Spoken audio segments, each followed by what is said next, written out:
मौलाना अबुल कलाम आज़ाद। इनके जन्मदिन पर भारत में प्रत्येक वर्ष राष्ट्रीय शिक्षा दिवस मनाया जाता है।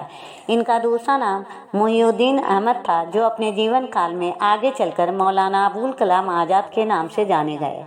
मौलाना अबुल कलाम एक प्रसिद्ध भारतीय मुस्लिम विद्वान, कवि, लेखक, पत्रकार एवं भारत के पहले शिक्षा मंत्री थे। इनका जन्म 11 नवंबर सन 1888 को मक्का में हुआ था। बाद में इनका परिवार भारत में बस गया। बचपन से ही ये अत्यंत बुद्धिमान और कुशाग्र बुद्धि के थे।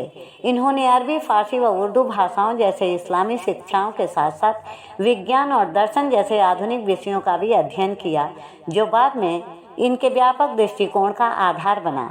इन्होंने अपने लेखन और भाषणों से ब्रिटिश शासन के खिलाफ आवाज़ उठाई और लोगों में स्वतंत्रता की भावना को जागृत करने का कार्य किया।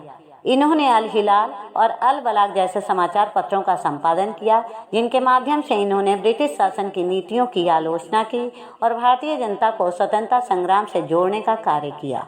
ये महात्मा गांधी के सिद्धांतों का समर्थन करते थे। खिलाफत आंदोलन, असहयोग आंदोलन और भारत छोड़ो आंदोलन में इन्होंने महत्वपूर्ण भूमिका निभाई। आज़ादी के बाद ये उत्तर प्रदेश के रामपुर जिले से वर्ष 1952 में सांसद चुने गए और ये भारत के प्रथम शिक्षा मंत्री बने। वर्ष 1947 से 1958 तक इस पद पर रहते हुए इन्होंने भारतीय शिक्षा प्रणाली को मजबूत करने के लिए कई महत्वपूर्ण कदम उठाए। इनके कार्यकाल में IIT, IISc और UGC जैसी संस्थाओं की स्थापना हुई, जो आज भी उच्च शिक्षा में मील के पत्थर माने जाते हैं। इनकी दृष्टि थी कि शिक्षा सभी का अधिकार है और इसके बिना समाज का पूर्ण विकास संभव नहीं है। इन्होंने प्राथमिक शिक्षा को अनिवार्य बनाने पर बल दिया और तकनीकी व वैज्ञानिक शिक्षा को भी प्रोत्साहन दिया।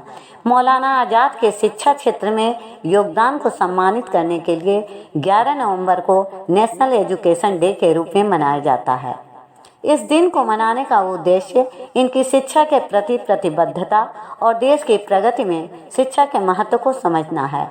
इन्होंने अपने जीवन में शिक्षा के क्षेत्र में जो योगदान दिया, वह आज भी भारतीय शिक्षा प्रणाली को प्रेरित करता है। इनके प्रयासों से ये स्थापित संस्थान और नीतियाँ शिक्षा को जन जन तक पहुँचाने में सहायक साबित हुई हैं। वर्ष 1992 में मरणोपरांत भारत का सर्वोच्च नागरिक सम्मान भारत रत्न से इन्हें सम्मानित किया गया। माँ भारती के इस महान सपूत को हम कोटि कोटि नमन करते हैं।